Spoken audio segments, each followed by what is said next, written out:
Built in Loughborough in 1961 by Brush Engineering, number 31289 Phoenix was part of a modernisation of the railways in 1955.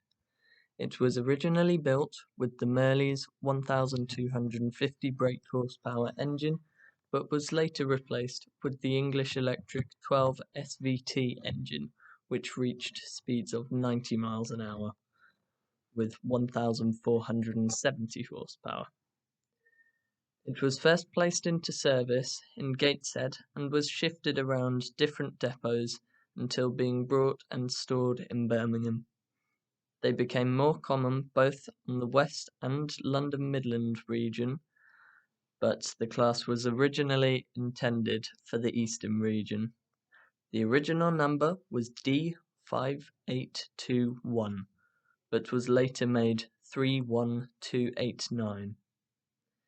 Phoenix was withdrawn from service in 1992 and was later preserved in 1998 by the Northampton and Lamport Railway, and is still currently there in working condition.